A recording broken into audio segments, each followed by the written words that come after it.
right. We are recording, Bret. Very nice, Shira. So, our names have been established. Shall we start the show? Of course.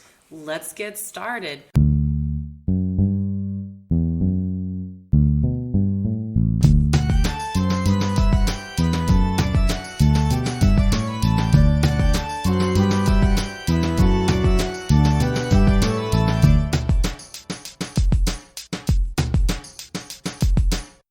Who are we? We are Necromancer. My name is Shira, as I've established previously. I am a fan of romantic comedies. And my name is Bret, and I am a fan of the horror movies. And together, each week, Bret and I pick one rom-com. I pick the rom-com, obviously.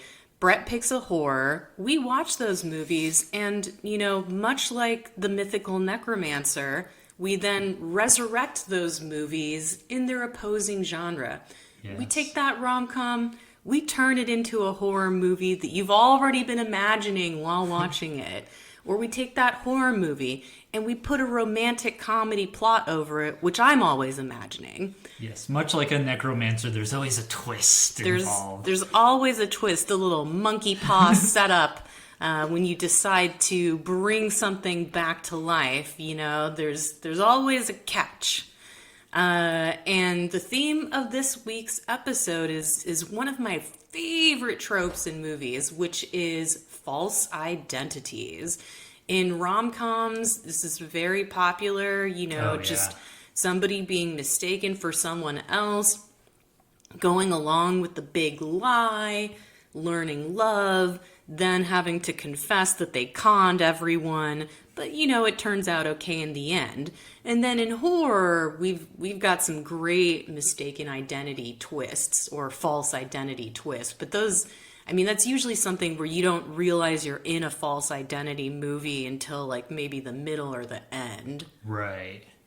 And false identity is a little bit more different than I'll get into this when we talk about the aura, but it's different than undercover cop movies. Right. I feel like undercover cop and sort of the genre that Aura is going for, where it's kind of like sort of a bluff situation. I feel like those are kind of Lucy's kind of in a bluff very, situation too. Yeah.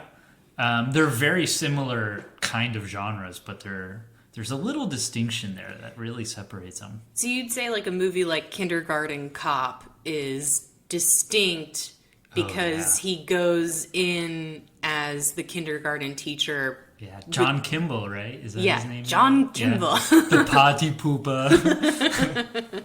He loves to poop on parties. But yeah, so that one, because he's going in not improvisationally, but with full knowledge of the con, that makes it different from the other false identity movies where it seems like seemingly innocent people, which we'll get into why I don't think Lucy or Esteban are innocent actors in their charades at all. But seemingly innocent people with mistaken identities foisted upon them. Or, in Esteban's case, he's sort of willingly going into the scenario where he has to bluff his way into it. It reminds me a lot of, I know one of the big things is Eyes Wide Shut. People who say, anyone who says they like that movie doesn't really like that movie. But why not? I really liked that movie the first time I saw it, and it's that phrase that you use, catnip, where it's like, I like those movies where, Tom Cruise has to bluff his way into a really creepy sex orgy, and he's got to go into this situation where he has to rely purely on his confidence and sort of critical thinking skills to get him through. Eyes Wide Shut is kind of a thriller too, right? Yeah. He's kind of dealing with the horror of Nicole Kidman's desires, right? Like, she basically tells him outright, I want to fuck other people. Right. And this sends Tom Cruise into a tailspin.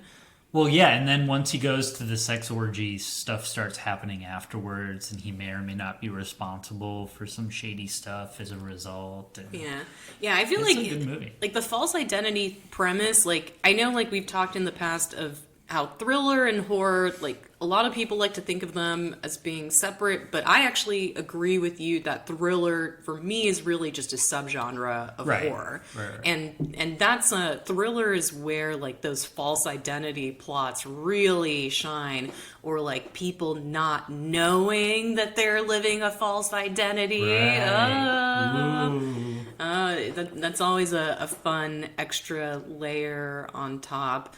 I wonder why, I don't necessarily have an answer to this question, but why do you think in rom-coms false identities tends to be a fun, like The Great Lie is always, not always, but it's very often the plot point of a rom-com is one character decides to lie, whether it's for a bet Sure. or for other reasons. Or there's another false identity rom-com called Man Up, where Lake Bell decides to, in the moment, take the place of another woman meeting Simon Pegg for a blind date. Okay. So she just decides that she's going to pretend to be this woman because she's vibing with Simon Pegg, so she's like, I'm gonna just do it. Sure. But yeah, like this tends to be a pretty popular trope in rom-coms, and I don't really know why.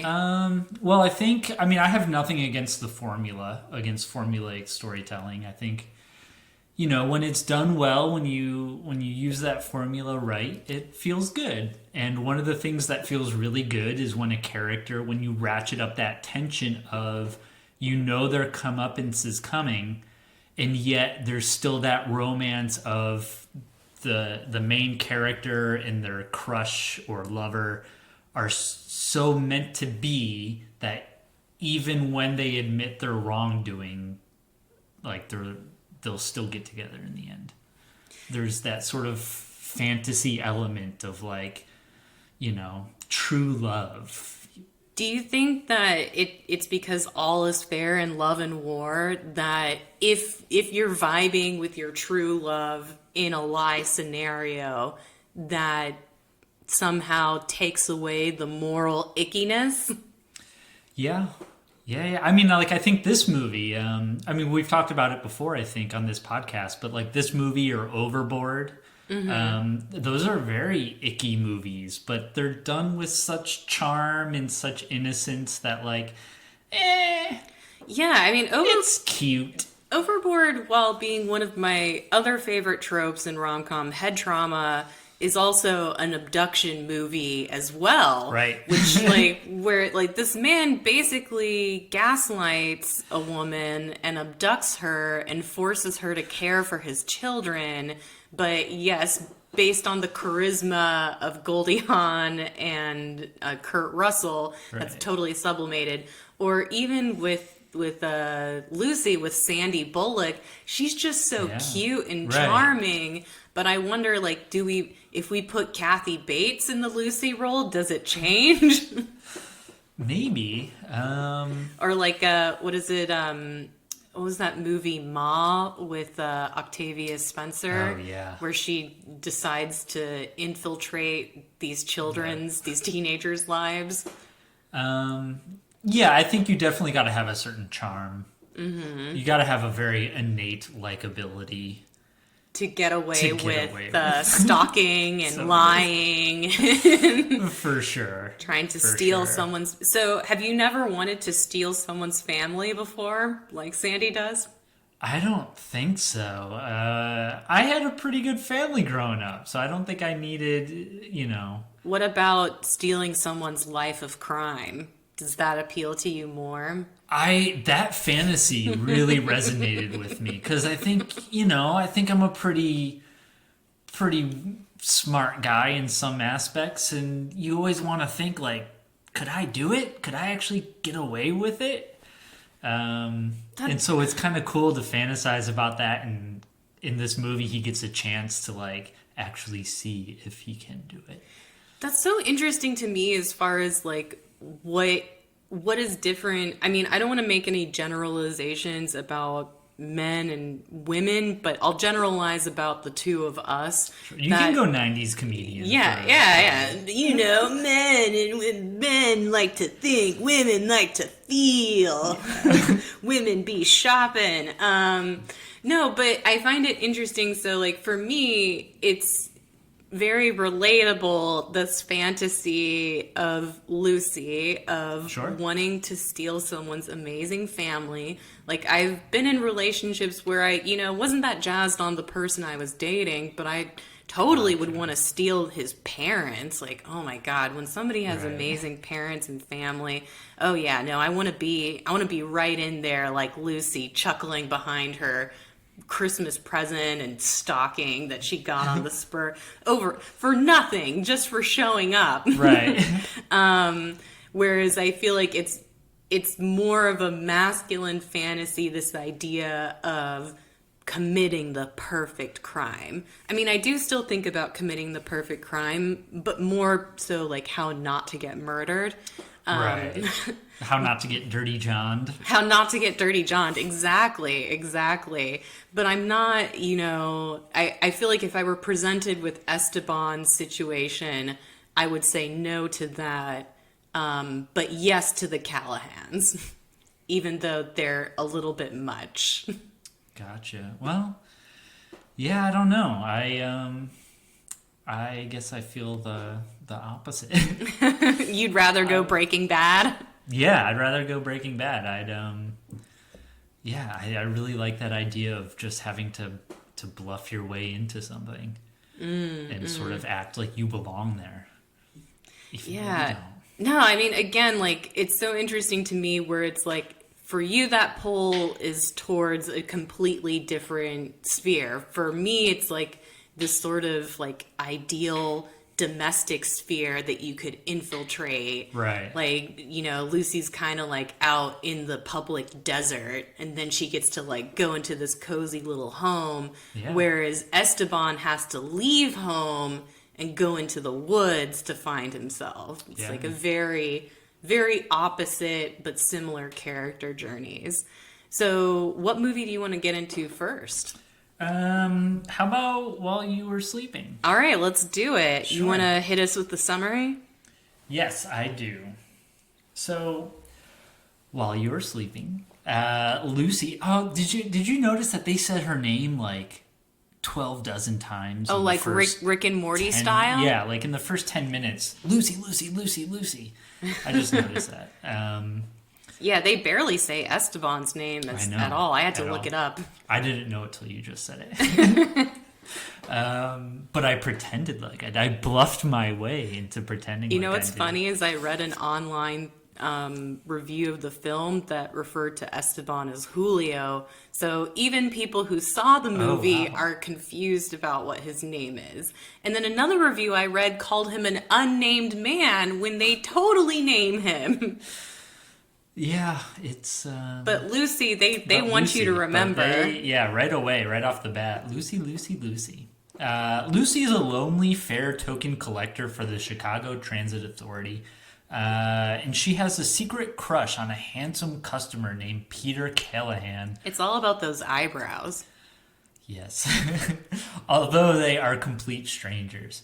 On Christmas Day, she rescues him from the oncoming Chicago L train after a group of muggers push him onto the tracks. He falls into a coma and she accompanies him to the hospital, where a nurse overhears her musing aloud, "I was going to marry him." Misinterpreting her, the nurse tells his family that she is his fiance. At first, Lucy is too caught up in the panic to explain the truth. She winds up keeping the secret for a number of reasons. She is embarrassed, Peter's grandmother has a heart condition, and Lucy quickly comes to love being a part of Peter's big, loving family. One night, thinking she is alone while visiting Peter, she confesses about her predicament.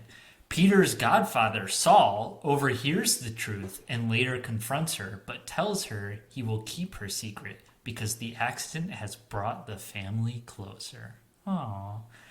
With no family and few friends, Lucy becomes so captivated with the quirky Callahans and their unconditional love for her that she cannot bring herself to hurt them by revealing that Peter does not even know her. She spends a belated Christmas with them and then meets Peter's older brother, Jack, who is supposed to take over the father's furniture business. He is suspicious at first, but he falls in love with her as they spend time together. They go on a series of date-like non-dates and develop a close friendship, and soon she falls in love with him. Hey, as well. they move furniture together, which can make or break any relationship. Right, yeah. Moving stuff is definitely a test. Oh, yeah. More hijinks ensue when Lucy sarcastically mentions she is pregnant, which gets her into another awkward situation with Jack at a party, but that's rather quickly cleared up. After New Year's Eve, Peter wakes up. He does not know Lucy, so it's assumed that he must have amnesia. Yes. Lucy and Peter spend time together, and Saul persuades Peter to propose to her, quote-unquote, again, and she accepts even though she is in love with Jack. When Jack visits her the day before the wedding, she gives him a chance to change her mind, asking him if he can give her a reason not to marry Peter. Even though she has a bunch of reasons on her own not to marry Peter, mostly because he doesn't even know who she is. And it's pretty obvious that when he says, I can't think of a reason, he's basically saying, I can think of a bunch of reasons. I'm just not going to ruin it for my brother because I'm a good brother. He replies that he cannot, so he leaves her disappointed. On the day of the wedding, just as a priest begins the ceremony, Lucy finally confesses everything and tells the family she loves Jack rather than Peter. I would like to think it was that terrible wedding dress that she was wearing. Yeah. I mean, how could she go through with it while wearing that sailor dress? Oof. At this point, Peter's real fiance, Ashley, arrives. I mean, real in kind of quotes as well, and also demands the wedding be stopped. As the family argues, Lucy slips out unnoticed, unsure of her future. Sometime later, while Lucy's at work, Jack places an engagement ring in the token tray of her booth. She lets him into the booth, after paying his fare, of course, and the entire Callahan family watches as he proposes to her. In the last scene of the film, they kiss at the end of their wedding and leave on a CTA train for their honeymoon. She explains that they're going to Florence, which she's always wanted to do. And when Peter asks when she fell in love with Jack, she replied, "It was while you were sleeping." Bam! Boom, mic drop. Ooh, yeah! Pew, pew, pew, pew, pew. You know, this movie is an old cozy favorite for me. Sure. But I forgot about the freaking voiceover. Like, it added nothing to the bookending voiceover is whole, a very big cliche. That was very, like, I feel like that was something that they did in post-production where they were like, it's not clear enough. And I'm like, no, actually, it's extremely clear. Right, yeah, we got it. You know, we like, they really didn't need it. And like, we would have even gotten the while you were sleeping thing without them saying while you were sleeping. I do, like, that said, we talk about catnip. Storytelling in rom-coms, I think, can be really cute. Like, they do it in When Harry Met Sally, where they set up at the beginning of the movie the different couples talking about how they met, and then eventually they show Harry and Sally in the same couch. Or your boy Ryan Reynolds was in a movie called Definitely Maybe, where he's telling his daughter about her mother, and it's kind of a mystery because it's like almost like How I Met Your Mother, but without the bummer ending. Ugh. Sorry for people who never watched that show. Spoilies.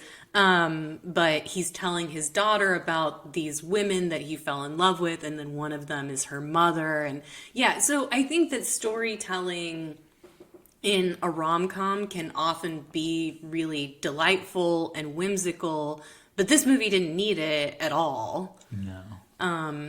I found it interesting. So, because we watch these movies together, it gives me some interesting insights.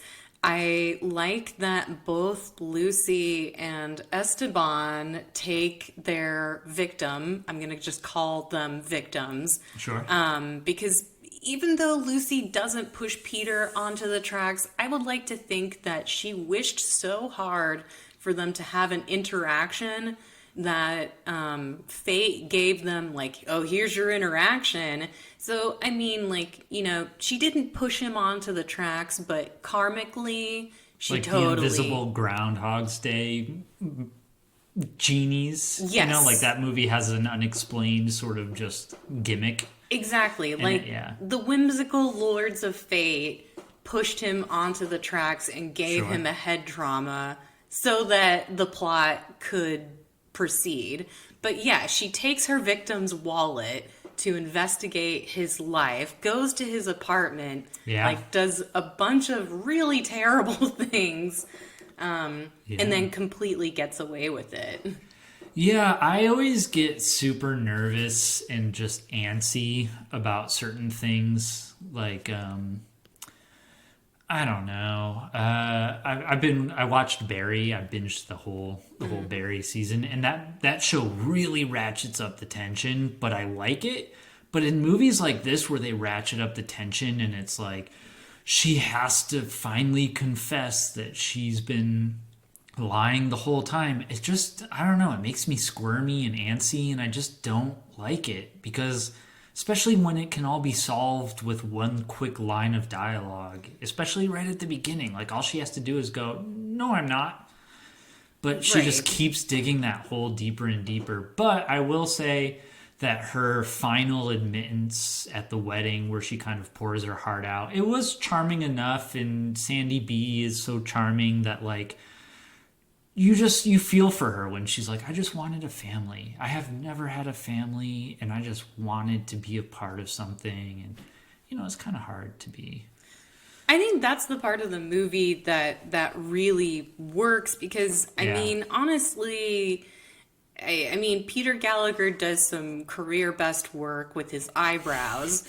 But Bill Pullman, I mean, there's really not a lot to Jack as a romantic interest. Like, he builds rocking chairs.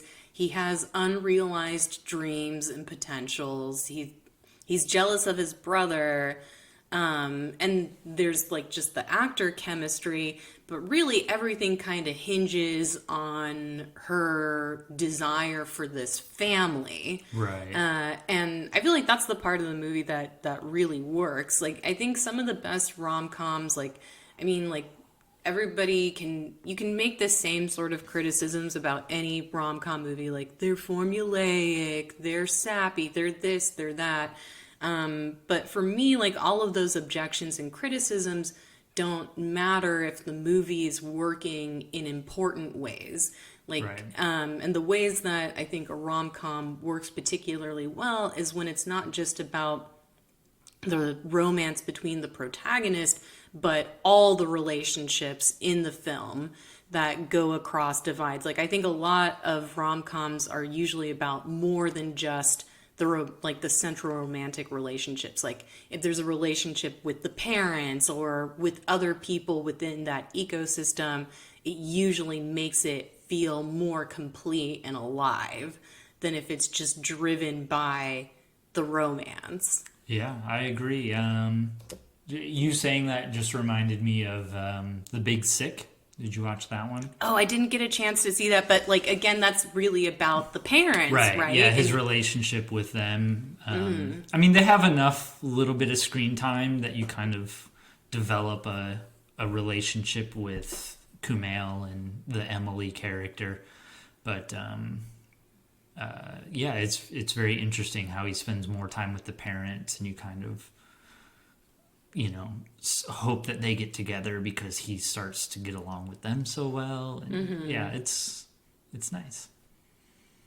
Yeah, I mean, but it's like it's interesting. I feel like rom-coms really need that. Like, they need a world to feel really lived in. Yeah.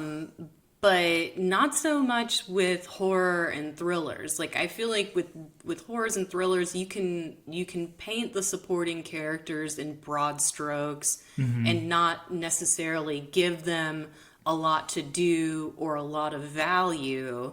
Like with Elora, everything is about Esteban. Yeah. And, everybody else in the movie are kind of just specters within his one-man play. Right. Whereas I think in While You Were Sleeping, Lucy's kind of a non-person until she gets into this situation. She's just kind of existing. Yeah. And it's just interesting to see her kind of interact with the family and how she brings that family together. And I don't know. Again, I feel like it's really built on like a lot of the creepy plot devices are able to be sublimated because Sandy is such a charming presence. Like, I keep thinking about the scene when she comes over to their place for belated Christmas and she's clutching a present to her chest while she looks at everybody enjoying themselves.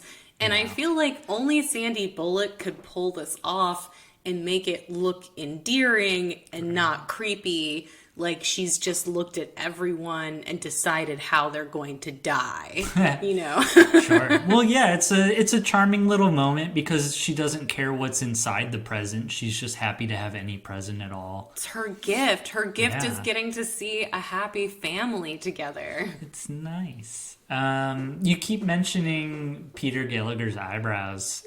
Is Peter Gallagher a good-looking guy or no? Oh, wait, so this is ambiguous to you whether or not he's handsome? Yes. Oh, so wait, so you're genuinely not sure? I don't know. Like, if I look at Chris Evans, I can look at Chris Evans and go, that's a good-looking guy. Yeah, no, I mean, Chris Evans is good looking, and I mean, I've been watching The Witcher, like Henry Cavill too, where it's like, it's kind of generic and objective that they're handsome. Right. Yeah, I feel like, While You Were Sleeping was 1995. I feel like we had a more expansive view of handsomeness and prettiness in the 90s. Like, we were kind of getting out of the 80s when we thought really weird looking people were hot. Sure. But yeah, I think Peter Gallagher is attractive. All right. He is attractive, but I mean, he doesn't, like, I love Chris Evans, but I feel like Chris Evans, it's like he came from the hot guy factory. Right. Where, like, his looks feel almost generic or bland. Like, whereas, like, Peter Gallagher, you're like, whoa, those eyebrows are just leaping off the page, like bolded underscores. Well, no, so, yeah, my wife Sonia kept mentioning, I mean, obviously she kept mentioning the eyebrows, but she kept mentioning, like, swooning over him in some ways. And I was like, I just didn't get it. Like, I just don't get it. He's got great eyes, too. I mean, well, he's got those big window washer eyebrows, those windshield wipers. But, like, Dermot Mulroney, I think of him where, like, he's not classically handsome in a chiseled kind of hot guy factory way that you mentioned. Yeah. But I can look at Dermot Mulroney and go, like, all right, yeah, he's got a handsome-esque quality to him. Well, also, Dermot Mulroney has an amazing voice. Like, he's got a really handsome voice. He's got a sexy voice, and then also he's always projected himself as like a very classy man. Right. He plays the cello and beautifully as well. But yeah, I think that they kind of have similar aesthetics, him and Peter Gallagher, where they're like doing this classy man thing. Although I like that you don't really learn that much about Peter in While You Were Sleeping, but you kind of get the sense that he's really a sleazy guy. Right, yeah. Like, he's actually like not this handsome, perfect man at all, that he's really materialistic and likes to pay for nose jobs. And Saul even calls him kind of a schmuck at one point, right? Or a putz or something. Or we've learned that, so one of the things that the family shows Lucy is a newspaper clipping of him saving some squirrels. And then we learn that later he admits that he only saved them because he was the person who knocked them out of the tree to begin with. By throwing rocks or some shit. So yeah, like he puts on this great image of being like, I don't know, maybe it's like he's kind of like a Kinnear, you know, like Greg Kinnear is kind of like, he's not like, whoa, like blow your socks off handsome like Chris Evans, but he seems charming and good looking, but might also secretly be sleazy. Okay. Yeah, I can see that. I don't know what the first movie I saw Peter Gallagher was, but it was something where he played a total skis ball or scumbag or something, and that kind of tainted my view of him ever since. What about Bill Pullman? And I can't. What is your opinion on his handsomeness? He's a handsome guy. He's like an average Joe kind of quality handsome, and I like him. I think he's got a sort of natural kind of quality to his acting where it doesn't seem like he's trying too hard, but he's, you know. Oh, I think he's definitely become better with age. Like, I think he's really good in, what's that show called? The Sinner? Oh, I never saw that. It's a procedural show where like each season is a new mystery, but the only constant is it's Bill Pullman trying to solve the mystery. I think he's like an FBI agent or profiler or something. I don't know. I definitely think that Peter Gallagher is the more handsome man. But really? You know what Bill Pullman had working for him here? He had that classic 90s floppy hair. Oh, yeah. Oh, man. Like, you can't, like... He's got a good set of hair on him. What's a 90s movie without that floppy hair? Yeah. It's a trademark look for sure. It definitely is. Like, I feel like the kid from Terminator 2 really... Oh, yeah, Edward Furlong. Eddie Furlong really patented the floppy hair look, and then everyone was like, oh, we got to get that. Yeah, he... It's a good look. It's a good 90s look, but it's a good look in general. Just... What happened to the floppy hair? Why did we take it away? Yeah, we got to bring it back. I'm ready to bring back the hair flop. Me too. Yeah. No. Which of today's actors do you think could work some of that '90s floppy hair the best? I think that Leo. I mean, Leo had a good hair flop. I was gonna say Leo. Yeah. Back in the '90s.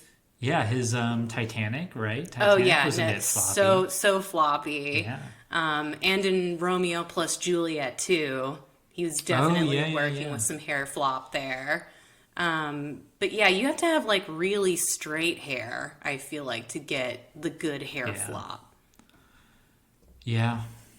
Yeah, that's a key element to that. One of the things I didn't mention in my synopsis, but that I really liked was, what was his name? The Frank Jr.? Oh, character? Joe Jr.? Joe Jr., yeah. I really liked the Joe Jr. character, his little gimmick, and how, like, self-assured he was, but how he was never gonna be the guy who won her heart, and his little like shoe fetish thing that he had going on. And... Oh yeah, he's just like Woogie, and there's something about Mary, Woogie. Except not a stalker. So that's something else that like, okay, like say what you will about this movie, it's not necessarily the most sophisticated movie. There's no cinematography on which to comment. The soundtrack for the movie is truly awful. Okay. Yeah. But I will say this. I like that this is a rom-com where there are no villains. There, like even Ashley, although she seems like a rich bitch, isn't a villain, and Joe Jr. isn't a douchebag. Like, yeah, he seems a little douchey, but everyone in this movie is essentially a good person. And I liked Joe Jr. too. I like when he breaks up with, or he gets dumped by the woman on the third floor. Again, like this is a world that feels totally lived in. I hated Joe Jr. at first. The first one or two times I saw him, I was like, he was really gross. This guy. But then the more screen time he got, the more I was like, oh, this guy. Well, yeah. You get familiar with him, and then Right. you're like, well, what's Joe Jr. gonna do next? And, Right, and he's so comically sleazy in that way, where it's like, oh, Joe. Like even Lucy is kind of like, oh, you. She doesn't take him seriously as a sort of like threat. Right, like, So. and it makes for good comedy when Jack is like, "You're with this guy Joe," and for her to laugh and be like, right "Are you away. serious? Like, there's no way." Yeah. And then I like that he also becomes like a character witness when she and Jack are really vibing with each other. Yeah, and the he's leaning. Like, he's leaning. bit. He sees that he's leaning. That was good. Yeah. Because he's leaning. Yeah, the leaning part was probably my favorite bit. Yes. I feel like movies can, like, in rom-coms or hard romances too, the way in which they paint physical intimacy or growing physical intimacy, it's really hard to do that in a way that feels organic. Right. And then also just doesn't look awkward. Like, I will never forget the sex hug from Job We Met. Yeah. You know, and there's a sex hug in While You Were Sleeping when they're falling on the ice. Yeah. But because of the ice, it makes the sex hug feel totally organic and not. Yeah. I wish we're a podcast, so you can't see anything, but I like the little wiggle motions that you're making in response to the ice sex hug. I wanted to keep saying, like, in the synopsis that I said, it was like date-like dates. Oh, But it was kind of like they found a way to keep doing these meet cutes. Yes. Without it, like, I mean, they meet once in the movie, but they kind of keep meeting over and over again in this way of, like, he doesn't trust her, but then he kind of trusts her, but then he has to, like, learn this about her, and they keep meeting over and over again in a cute little way. And well, it's also important that he's the one who keeps coming to her. Like, she does a few things that are very stalkery and really weird, but they try to keep that to a minimum so you're still kind of firmly on Lucy's side, and then they make Jack the main person who's pushing the relationship, which I think really worked in that case. Yeah, I agree. Yeah, so it was a fine movie. You roll your eyes as you say that. It's okay to say that you did not, and that you wish you were sleeping while you were sleeping was playing. No, the movie had enough charm where, like, I know that Sonia definitely enjoyed it more than I did. She was laughing throughout the movie, giggling throughout the movie, swooning throughout the movie. Not in an overly enthusiastic way, but she was definitely enjoying it more than I was. She met the movie halfway. Right. Whereas I didn't hate, at no point did I ever feel, especially the movie's under 2 hours, right? Right. At no point did I ever feel like, all right, we got to wrap this up. It was a fine movie. It was fine. That, hey, that's okay. We'll get into. I feel like I thought it could have been much worse. I was expecting it to be much worse. okay. Well, there's that. I mean, it was. All the it's characters in cozy. it were good. This is a cozy movie. Like, it's not trying to be exciting. It doesn't, like, prickle the back of your neck the way, like, El Aura might, because it's a thriller. It's just meant to feel warm and cozy, like a cup of hot cocoa. And I mean, that's just the vibe that they were going for. But let's talk about vibe changes, though.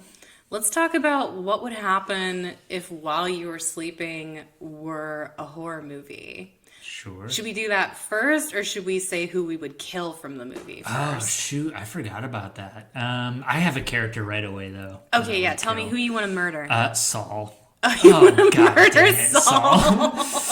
He keeps lying to Sandy. First of all, he encourages her to lie to the family. And then he keeps lying to Sandy by saying, I'll tell him. And then he doesn't tell him, and he only perpetuates the lie. And then he slinks away like a little coward. And, Saul, man. God damn it.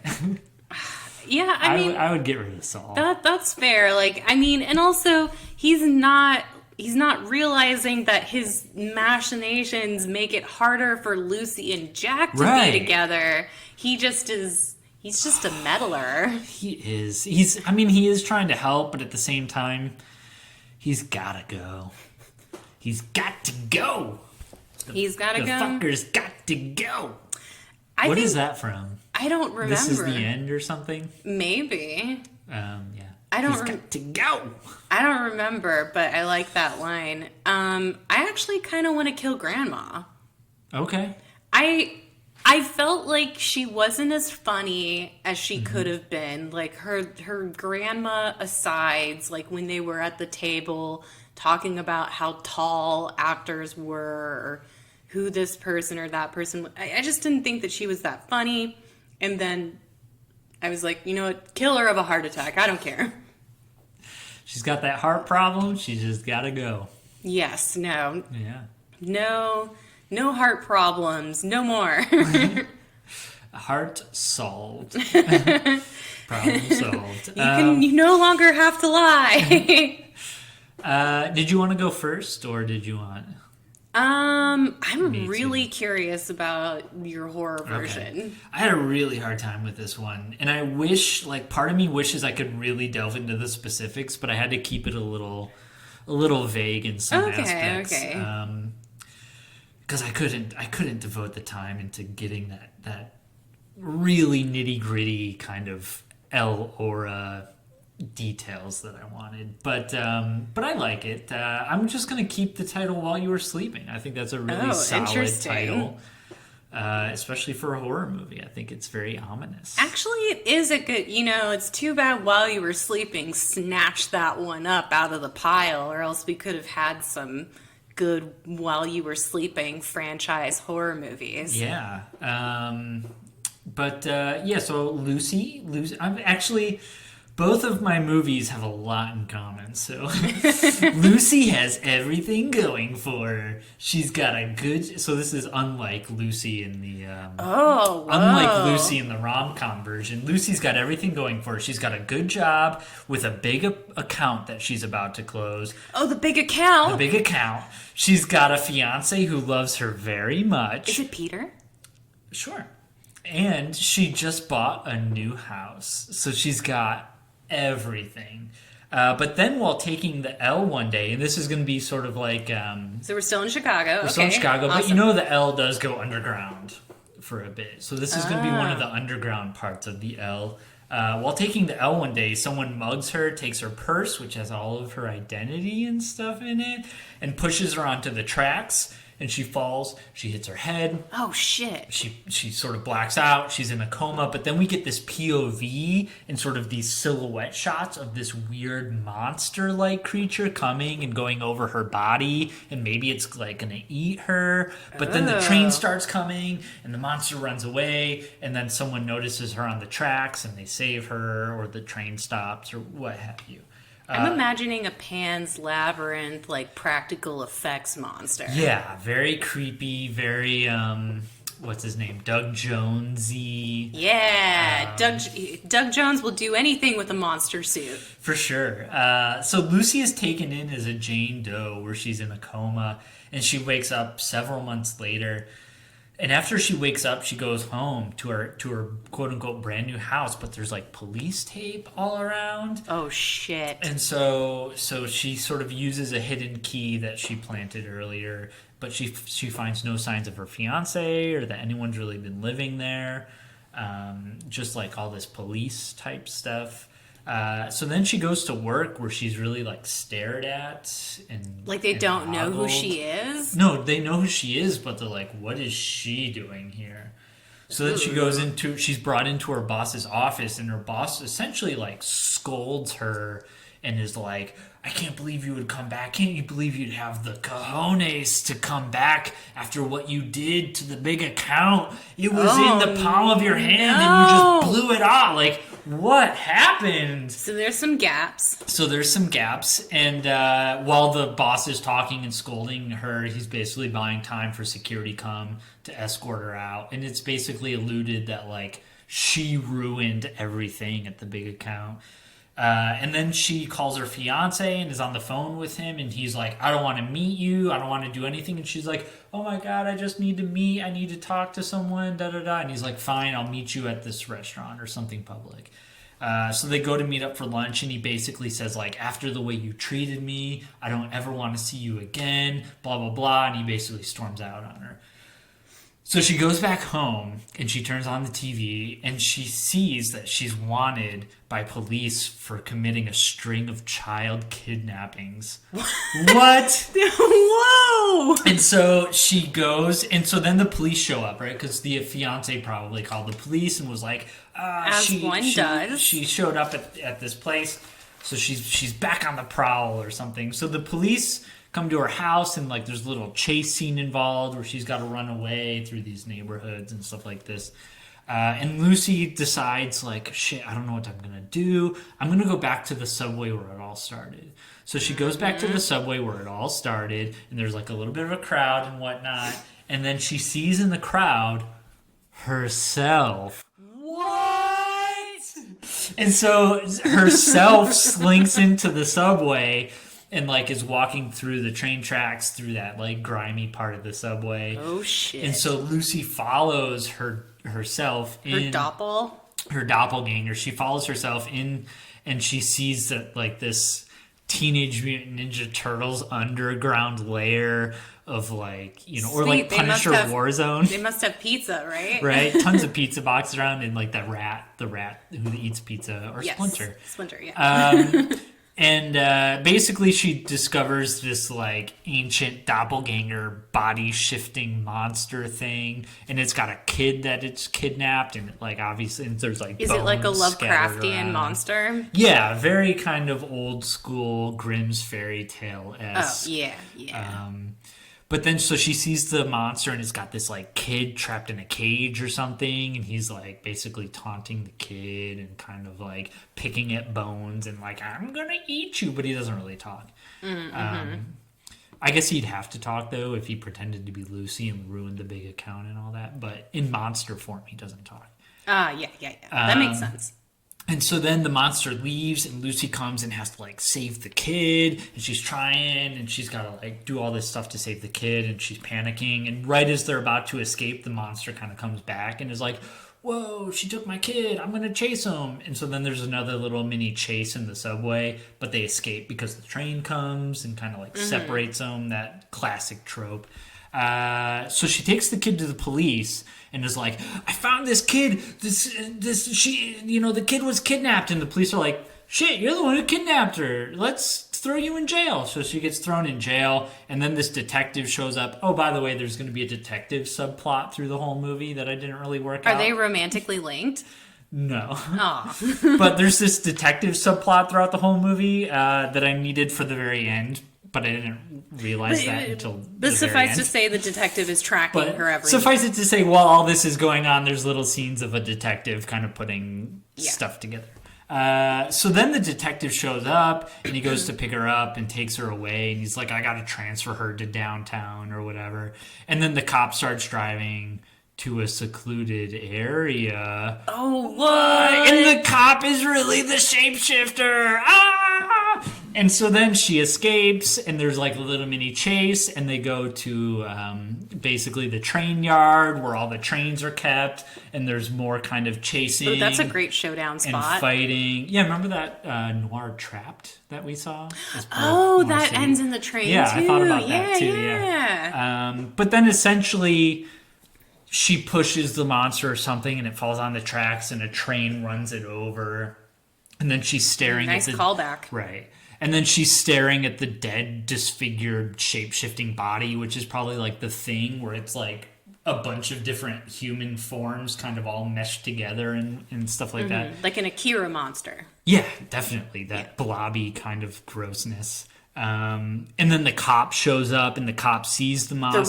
The real cop shows up. The cop sees the monster, and he's like, oh shit, this lady wasn't lying. This monster was crazy and kidnapped her. And then he's like, I'm gonna let her go. But then he looks up and she's gone anyway. And she's now like riding the train. Nice. And she's gonna like... On the roof of the train? I don't think so, no. But she's basically like now gonna live her own kind of crazy new life on the road and wander. Logan style. Right. So that's While You Were Sleeping horror movie edition. I like it. I like that you had a supernatural element. Yeah, I definitely, like, it'd be so creepy if you fell asleep, woke up, and all these people were like, what did you do? And you were like, I didn't do anything. I was sleeping. And that kind of, like, aspect of, like, having to put together this mystery element and then having a monster in it. So, I like that. Yeah. I like that a lot. Yeah. I kept mine to the real, but Sure. I added some elements, but most of in both Elora and in this, I would say that I kept a lot of the major pieces, but then just did a little bit of a twist. Yeah, there were certain things I wanted to keep. Like I wanted to keep the fact that there was a train and a coma. Yeah, you got to work in that coma. Right. No, I also kept the coma. I see that you did away with the Callahan family completely. You were just like, fuck them. Yeah. Yeah.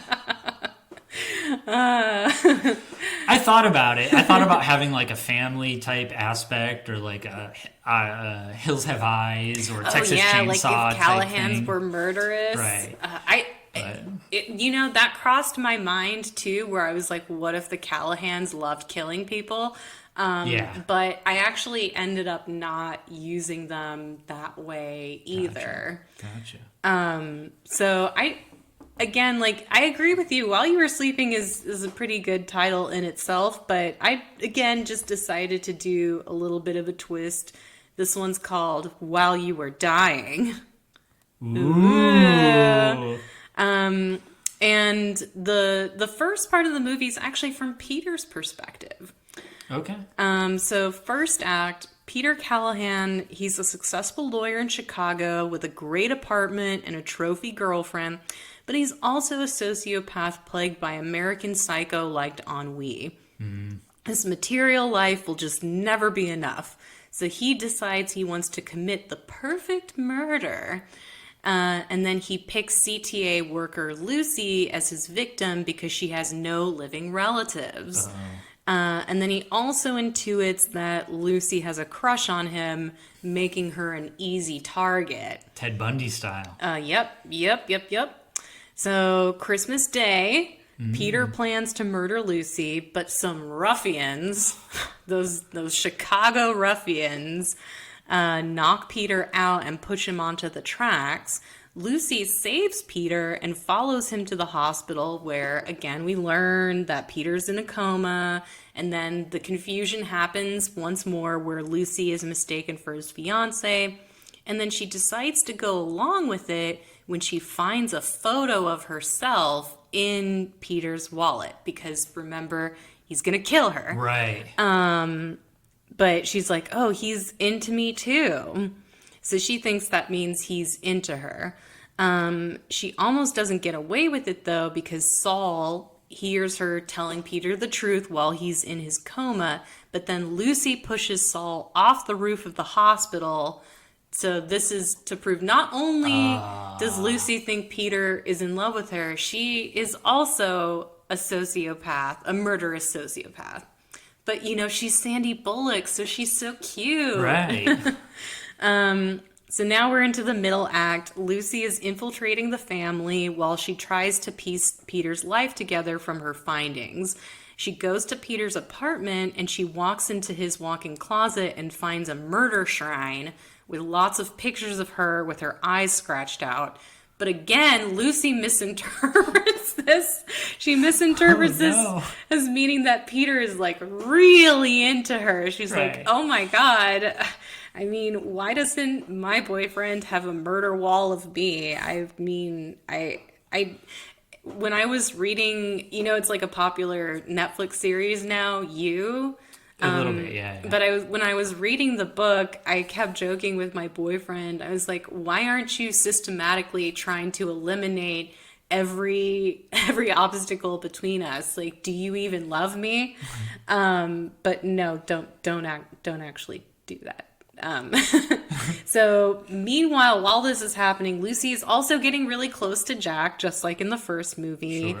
And she's conflicted because she's like, oh man, but Peter really loves me, even though he's just obsessed with murdering her.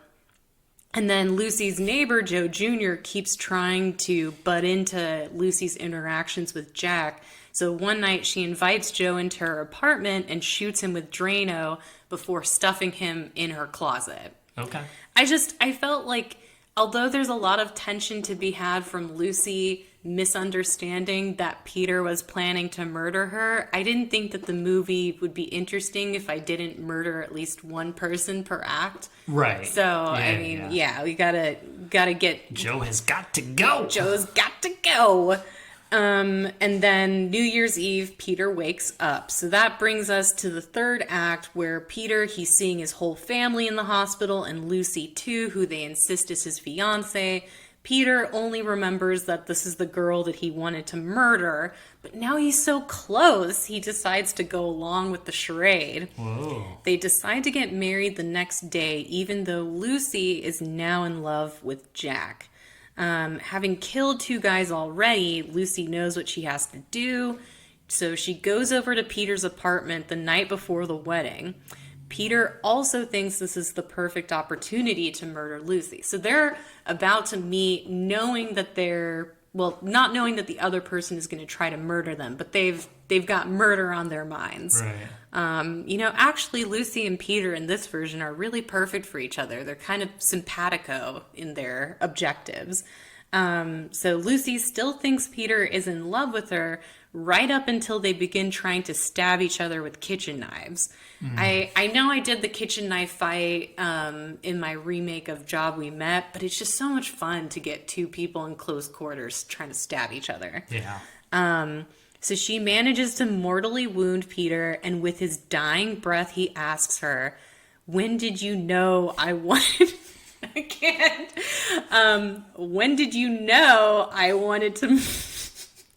When did you know I wanted to murder you? And then Lucy and... Do it. You can do it.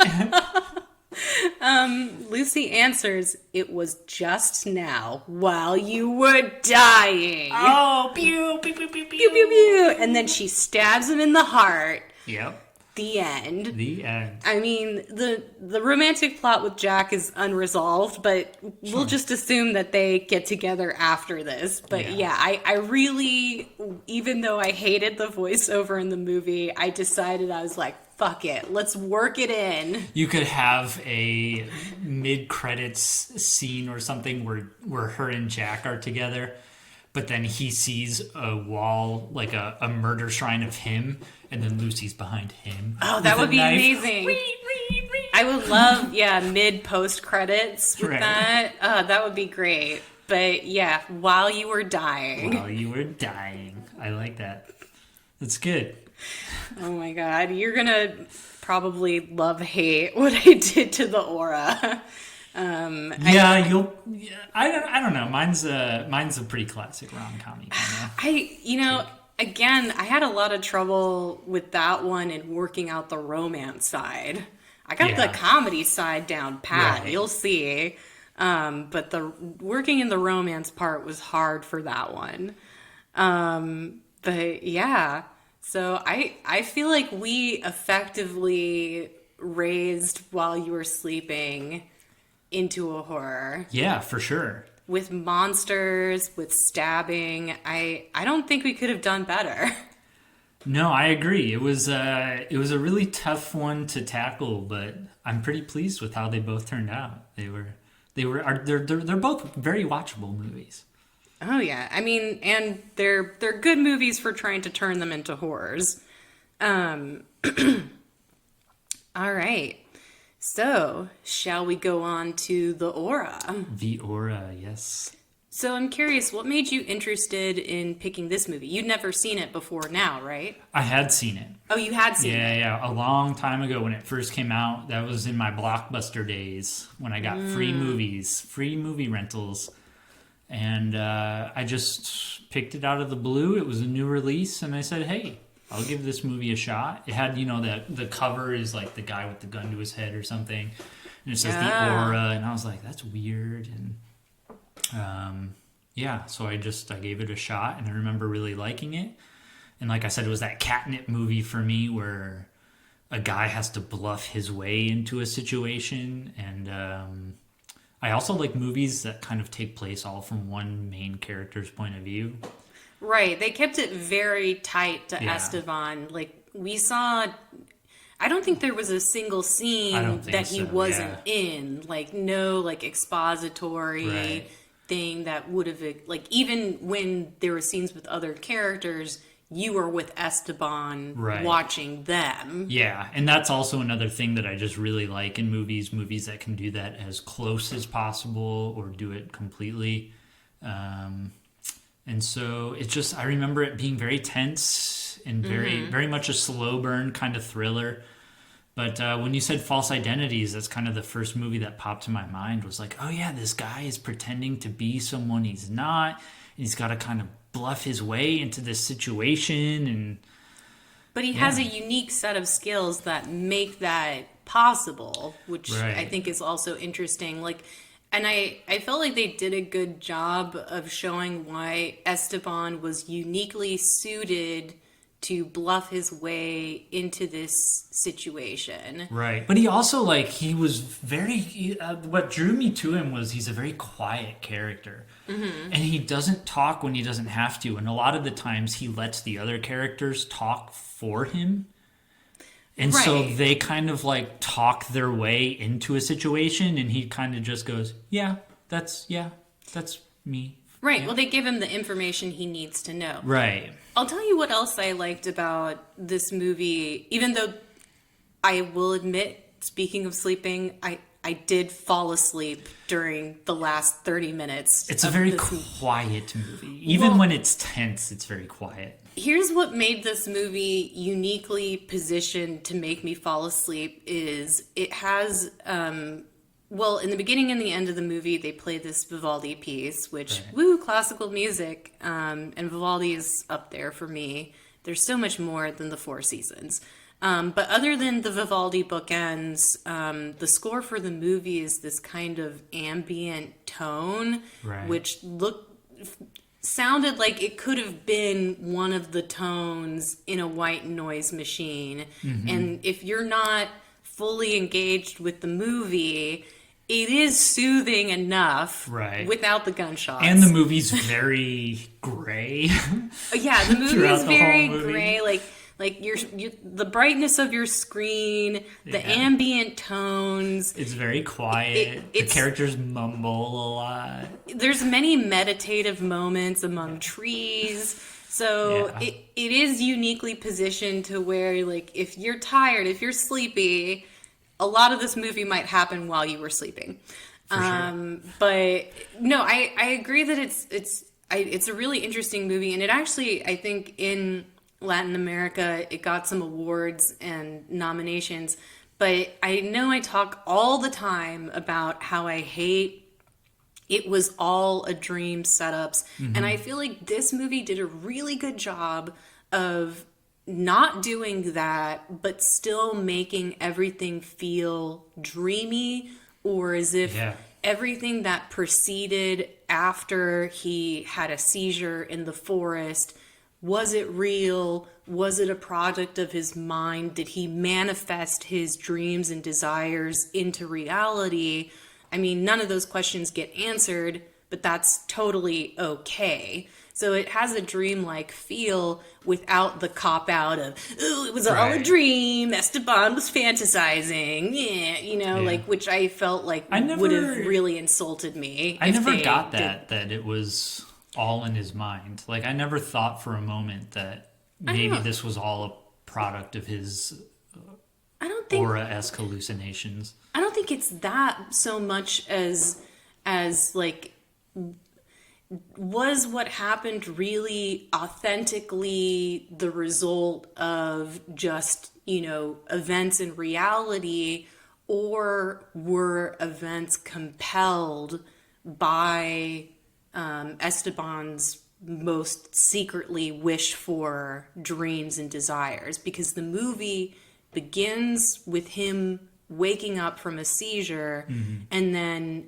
the movie ends with him back in his workshop where he was in the beginning of the film. Right. And then they only reference the days during the events of the plot. So there's kind of a sense of out of time where, like, is the beginning in the movie and the end of the movie, is that all part of the end of the timeline, or did it proceed totally chronologically? So I don't think the movie ever made me think that it was all a dream, and I don't Right. think that's what it was going for. But the way that a lot of the most intense action points were bookended by seizures makes you think that there's like a dream-like Yeah. quality to everything that happens. So I found that really interesting. And apparently, like, the guy who plays Esteban, like, he's like a big thing in Latin America. I don't know how big he is, like, popularity wise, but like, he is a hard-working actor. He's got like 88 credits. Yeah. So I mean, he's in everything. So I wonder if Esteban is out of character for what types of characters he usually plays, or if he's usually the silent type. That would be interesting. Yeah, I guess I would have to assume he's always the silent type, but it's just because he's so good at it in this movie.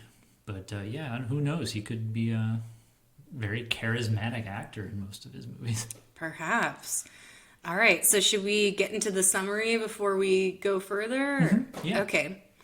So we begin the movie in Buenos Aires. Esteban is an epileptic taxidermist. He is working in his studio, listening to Vivaldi, and you see there's a figure at the door, a woman who's banging on the door, but instead of opening the door, Esteban just turns up the music and then keeps working. Once he finishes working, he then takes his taxidermied foxes to, it looks like a natural history museum. And there he meets up with his friend Sontag, who's also a taxidermist who does like deers and mountain lions.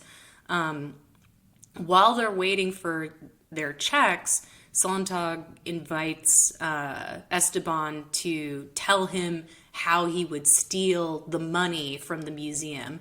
And so Esteban, it's like a really beautifully shot scene. It's really cool. Yeah, Esteban talks through what his perfect heist would be for the museum and the exact amount of time it would take to get everything done.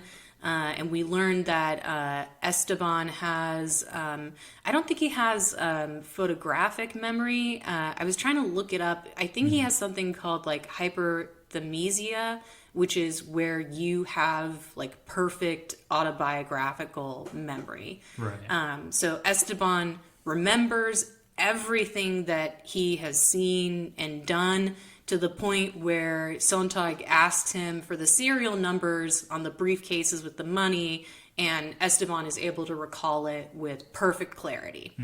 Esteban goes home that night and finds that his wife has left him. There's no dialogue. It's just completely shown. We see the empty coat hangers, the fact that she's not there. There's an envelope with a note for him. And after this, Esteban decides, even though he doesn't like killing animals, he's going to go with Sontag on this hunting trip. So he and Sontag leave the next day to go on this hunting trip, Yeah. And cool little transitions too, where he's sitting yeah, in the same spot over and over on the plane, on the Jeep like, and all that. Yeah, like his like physical, like the way that he carries himself is very, very consistent. And so also I felt like in that airplane there was so much room. yeah, I there's like a few moments when I'm watching a foreign movie where like something truly foreign takes me out of it, and the truly foreign thing in Argentina was that these motherfuckers have leg room in their airplanes. leg room and aisle room, just plenty of room. I know. I'm infuriated by this. But so they make it to the country, but all of the lodges, all the hotels are booked up because of some event. But they tell them like, hey, you can go to this guy Dietrich's cabins. Like, I wouldn't suggest it if there wasn't, any other option. So they go to Dietrich's cabins, and there's this boy there named Julio, and he's like, we're all full. But then Julio's sister, Diana, pops up, and she's like, no, we got room for you. And at first you think maybe Dietrich is her dad, but it turns out that they're married. But we never see Dietrich. We just see pictures of him. So Sontag and Esteban go to the woods. They're hunting, but then they get in a fight because Sontag basically accuses Esteban of being a pussy and not being able to kill animals, and so they separate. Esteban goes off on his own, where he then, I think this is like an important point in the movie, he has a seizure in the middle of the forest and he falls to the ground. And then when he wakes up, he's a little different. He feels like he's ready to kill this deer. Again, he doesn't say anything, but I feel like the actor who plays Esteban does a good job of communicating where his headspace is at. And this is another scene where I felt like they filmed it really well. He finally spots this deer, and he's looking through his scope, and he's moving around looking, and then it's like, now you see the deer, now you don't. Now you see the deer, now you don't. And then he turns his scope back again and fires, but what he fires at through his scope is another person. What? Yes, so Esteban killed a person when he was trying to shoot this deer. Or do you think he looked through the scope, saw it was a person, and then just decided to fire? No, you think it was an accident? Yeah. So he goes up to the person. We find that it's Dietrich. And then Esteban, much like Lucy, decides to take his wallet and his phone. He takes that back to the cabins. Sontag decides he's going to get out of there. He's done with this bullshit, and he's mad at Esteban for calling him out for being a wife beater. Right. So fuck that guy. A lot of wife beating in this movie. a lot of wife beating in this movie. Thankfully, none of it happens on screen. Right. And then Diana asks him if he's going to stay more, and he says, yeah, I'll stay. And then that night, I think, Esteban either gets a call or he listens to Dietrich's voicemails. Yeah. And he learns that Dietrich had been planning a heist. So he goes to the location of where this heist is happening and sees it all going down. And this is, again, like kind of what we were talking about earlier, where Esteban is just kind of this guy that observes. Yeah. Like, he doesn't talk, he doesn't do anything, he just watches it all go down and then decides what to do from there, like a character in an RPG. So he follows this one criminal who's leaving the crime scene. Esteban follows him in his car. That guy dies. Esteban takes this necklace with a key off of the guy who dies and then uses it to unlock Dietrich's cabin in the woods. Doesn't he? Mm-hmm. Oh, wait, no. The key is for something else. Yeah. The key is for something else. But he uses he takes the key from the body, and then when he breaks into Dietrich's cabin in the woods, we learn that this key will unlock an armored car, right? Which is the next thing that Dietrich's criminal group plans to heist. They plan to rob an armored car leaving a casino. So Esteban learns about all of Dietrich's plans, figures out how Dietrich planned to do this heist, and when he gets back to the cabins, Dietrich's associates, Sosa and Morena? I had his name somewhere in here.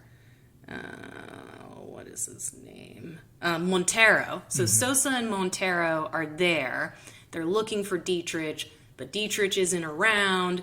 So they're like, well, we're going to come back later. And then I think that very same night is when Esteban goes to the casino, uses Dietrich's gambling system to play, and then he meets up with this guy, Uriel, who is the inside man for the armored car heist. And this is where Esteban basically, at this point, decides to pretend that he's in on the heist and he's Dietrich's man from Buenos Aires. But still, like, the people who are part of the criminal enterprise are like, yeah, I'm not sure about this guy. I'm not sure about this guy. And Esteban continues to go around and kind of learn more about how this heist is meant to be done. And he gets into hot water with Sosa and Montero because they, again, are like, who the fuck is this guy? Where the hell is Dietrich? And they're going to, it gets to a point where they're going to kill Esteban, but then Esteban manages to do some, like you were saying, it's your catnip. He does some quick thinking and manages to make them think that he's part of it. So they decide, you know what, fuck it. We'll include Esteban in on this heist. But Julio, he's not so sure. He's like, no, I know Dietrich. He was married to my sister. And with some questioning of Esteban, he's like, no, there's something else going on here. Like I like the scene where Julio keeps asking Esteban, is he coming back? Right. And Esteban can't really answer. Yeah. And Julio knows that he's lying, but he's like, fuck it. You know, we got to get on with this heist anyways. And guys, if you've ever seen a thriller or a noir or literally any movie with a heist, then you can guess how this goes. Like, with the exception of Ocean's 12, where the heist goes completely perfectly, which I love Sandy B, but man, that's so infuriating to me. It's like, where's the drama? Where's the conflict if the heist goes completely right? Well, in this case, there's a lot of drama because the heist does not go right. And they manage to get the armored car, but then the third man, which Dietrich in his notes had circled multiple times, locks himself inside the armored car so they can't get in there to get the money, even though they have the key. But then Esteban's like, well, let's take him back to the secluded place where we have the tools. So they go back to Dietrich's cabin in the woods, and while there, Sosa and Montero turn on Julio. They shoot him in the head, and they're about to shoot Esteban, but they're out of bullets. So they go into the cabin where earlier in the movie, Esteban, I liked this visual cue too. Esteban had found that behind the 5-point buck head that was in the cabin was a gun, was a handgun. So before one of the guys can shoot Esteban, he retrieves the handgun, and then a chase ensues. He manages to overpower Sosa and Montero. He kills them. He takes the money. When he gets back to the cabin, Diana is gone, and she has a letter on the table for Julio. And it's also a visual callback to the first scene when he gets the letter from his wife that she's gone. So all the women in this movie, they just decide to peace out, basically. They're like, I don't want to be part of this. I'm going to go infiltrate someone else's family. Because that's their con. That's what you do, yeah. That's what you do. That's what women do, infiltrate families. Pretty much. That's exactly what I'm trying to do. But he takes the money and then he goes back to work. Yeah. The movie ends with him back in the workshop working on, now this time he's working on a lizard. Mm-hmm. I don't know if there's supposed to be symbolism in the fact that at the beginning of the movie he was working on a warm-blooded animal, a fox, which is traditionally like a trickster. Right, a tricky. And then at the end of the movie, he's working on a reptile. Like maybe has he become cold-blooded or what's the deal? And then the movie ends on a slow zoom of the dog, which used to be Dietrich's dog, but Esteban took him, but a slow zoom into the dog's eye.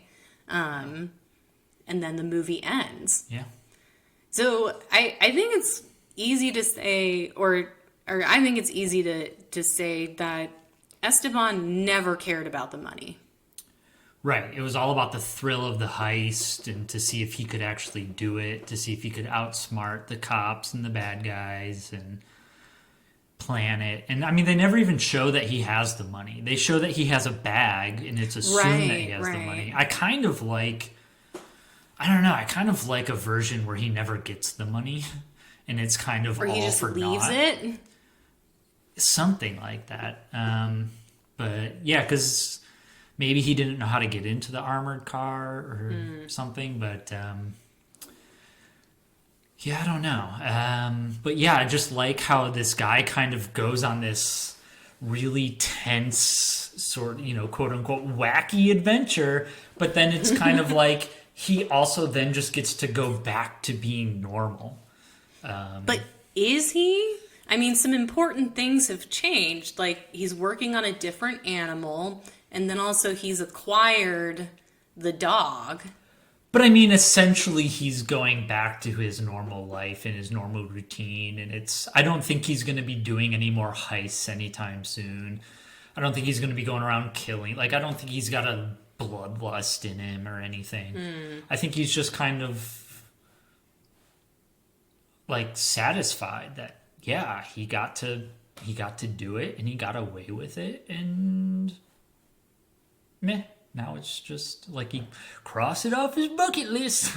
I don't know. I feel like we're meant not to necessarily feel like it's totally complete, especially with the slow zoom into the animal's eyes. Like, I feel like I thought the slow zoom might have been like, did he kill the dog? And then the dog blinks and it's like, oh no, the dog's still alive. That did occur to me, but I feel like it's like to put on my English major close reading hat. It's like, so at the beginning of the movie, he has to put these fake eyes into the fox's into the fox's taxidermied form.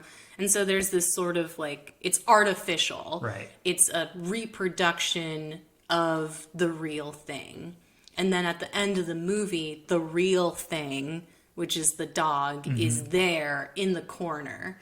So maybe in the beginning of the movie, everything was artificial and potential as far as his potential for violence. Like, everything was theoretical or artificial. Like, even the heist that he planned in his head, it's all kind of a dream. But by the end of the movie, all of those things have been realized. Yeah, I would agree, but I would also agree that, or I would also maybe argue that it's realized, but he's sort of satisfied with that truth of knowing that inner truth about himself, of knowing what he's capable of, without having to feel the urge to do it again. Where do you think the aura factors in? So I didn't mention this in my summary, but the reason the movie is called The Aura is because, as he explains to Diana at one point, she asks him, what is it like to have an epileptic fit or seizure? And he essentially says that he feels an aura come over him right before the seizure begins. He knows that it's going to happen, and suddenly he's in this place of, as he describes it, absolute freedom, but then also lack of control because he can't stop the seizure from happening. Well, yeah, it's freedom in the fact that he doesn't have any choice. And the choice is made for him, so he has the freedom to enjoy the moment completely without burden of making any kind of choice. But I wonder, so how does that relate to his dreams of committing the perfect crime? I think it's just kind of a cool stylistic flair where it's a really tense moment where he's running out to the car after he learns that the guy who died in the heist was supposed to be the third man inside the truck. So now some other guy is the third man, and his own crew doesn't know that there's going to be a third man. So there's like, and he's such a nitpicky kind of detail-oriented guy. Like when he's working on his taxidermy stuff, he's very detail-oriented. And that is also tied in with his sort of photogenic or hyper-realistic memory or whatever he said. So it's like he had the perfect heist plan, he bluffed his way, but then this one detail that he should have remembered but he forgot happened, and then this other, like, all this stuff is happening, and all he's got to do is drive to these people and warn them, but like, oh no, a moment of calm in the storm. And it's just like... I just found it this very super tense, but very like the way they shot the aura and the way it's kind of sweeping, but in close-ups, and the way the music kicks in. I just thought it was super well done, and just kind of this very dramatic moment of like, of course it had to happen now. You know what I mean? Like, oh, why now? Like, it's so coincidental, but it never felt to me like, it never really felt manufactured or kind of that formulaic thing of like, oh, yeah, it happened now. Right, but it didn't happen while he was driving. No, of course not. Yeah, so I don't know if it... I think it's also kind of maybe feeding into his detail-orientedness, where like he becomes hypersensitive when he's in the aura, but he also kind of, that hypersensitiveness carries over to his attention to detail and his memory, and he's just kind of like a very hypersensitive person, but he's also very quiet and observant. There's one part where Sontag is like, oh, they're all booked up, and that guy comes out and he's like, oh, Sontag, I hate to lose you like this, but you know, go to Dietrich. I wouldn't suggest it unless you were all out of options. And Sontag's like, Esteban, what do you think? And he's like, nothing.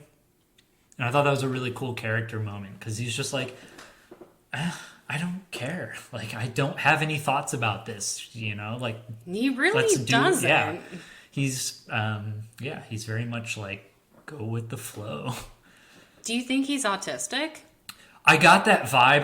I was thinking about that. Like, the first time I watched it, I don't think in that time period I ever would have thought like, oh yeah, this guy's definitely on the spectrum. But watching it now, like almost right away, I was like, oh, this guy's on the spectrum. Well, yeah, because he's very observant and intelligent, and he sees detail, but he seems like he's emotionally disconnected. Yeah, he lacks a certain social cue, but he also awareness. Chooses to block it in important moments. Like, I think it's implied that his wife wants to have a face-to-face confrontation with him because she's banging on the door while he's working, but he just turns the music up and is like, fuck off. And then with Diana, you get the sense that he's interested in this woman, but it's less like sexual interest and just curiosity. Right. Just pure curiosity. Yeah. Like they have some weird interactions with each other that just feel very ambiguous, but completely devoid of any kind of emotional current. Like, if there's Yeah. like the opposite of sexual tension is what they had. Right. Yeah, I don't know. It was, and it's a cool little like, Even when he sees her changing, it feels kind Yeah. of devoid of, like, usually you'd have like, oh, he's like a creepy peeping Tom, but it's Right. like, you never get the sense that he has any sexual interest in anything. right. Yeah, I don't know. Yeah, it's kind of a cool little, I don't know if it's twist, but like play on the genre. Like it's against trope. That like there is no romantic interest in the movie. I like that. Yeah. I prefer, like, again, if you're going to be a rom-com and romance is the name of the game, that's perfect. But if you're a thriller or a horror movie, tacking on a romantic plot just always feels so forced. And, like, I resent that it feels as if filmmakers do that because they're like, this one's for the ladies. Right. Y'all want to see some relationships. And it's like, it's kind of, it insults our intelligence to assume that we need that out of all movies when it's like, if you're not going to do it well, just don't do it. Right. You know? Yeah, I agree. There's definitely a lot of movies, especially action-y or horror-based movies, where it's totally unnecessary. Well, I gave this example in the previous episode, but like with The Running Man. Like The Running Man is such a fun action sci-fi movie, and nothing about the movie would have significantly changed if they took the romantic plot out of it. Right. But it's just like they tack it on because they're like, it's Arnold and he's got to rescue the girl and then he's got to get her. He's such a hunk. Yeah. Right. Where it's like Lifting weights, it's like having an orgasm. I'm gumming all the Pumping time. iron. It's one of my favorite documentaries, actually.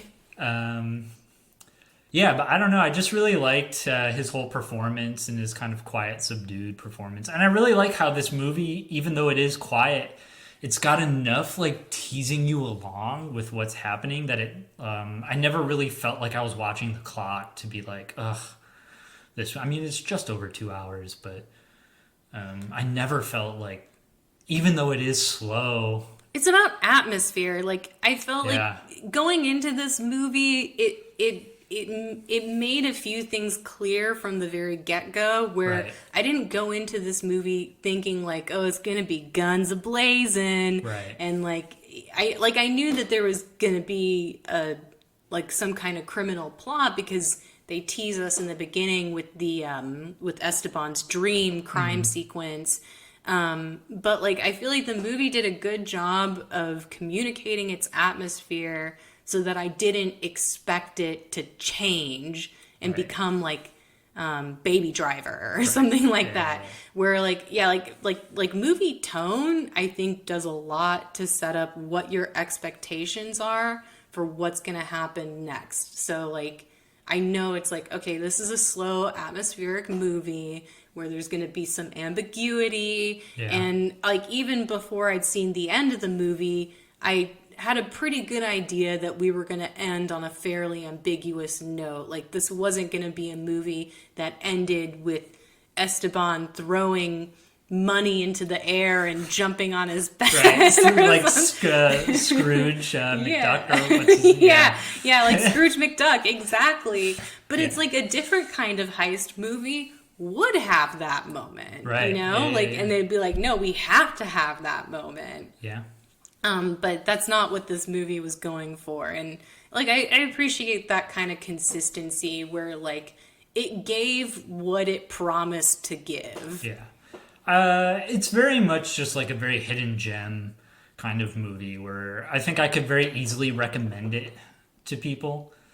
I would recommend this movie to guys. I mean, maybe I'm just being a sexist, but this is definitely a movie where it's like guys would like this movie. Right. It's got a sort of testosterone-y masculine feel to it. A lot of guys beating up their wives. And women just leaving. Right. Women, like, again, like... that quiet masculinity. women just decided to leave. Yeah, it kind of, it reminds me like they're very different movies, but it reminds me a little bit of Les Samurai. Like where Yeah. it's like a muted, very muted color palette, quiet, on the spectrum protagonists. Sure. And crimes and heists that proceed in less of a flash boomy way. Right. And something going wrong and the main character having to kind of Oh yeah, deal with it. and negotiate, Yeah. but silently. Right. Yeah. Yeah, no, it was an interesting movie, even though I did fall asleep. But I was tired. I've been getting over the flu. All right. Well, Let's get into so should we talk about our crushes first? Yeah. Let's get into our crushes. All right. So I'm very curious to know. I mean, there's not a lot of characters to choose from. Yeah, not a lot of characters to crush on. I can tell you it's definitely not Dietrich or Sontag. And also that name Dietrich and the fact that we're in Argentina leads me to make some connections. Ooh, some good call. Connections. Dietrich is a German name. I didn't even think about that. Yeah, I'm like 90% certain that Dietrich is a Nazi. Or maybe his dad or granddad. Sure. We're not sure. But yeah, who in the movie is worth crushing on, really? I don't really like Esteban. I mean, I guess You I'm gonna don't? well, to crush on, no.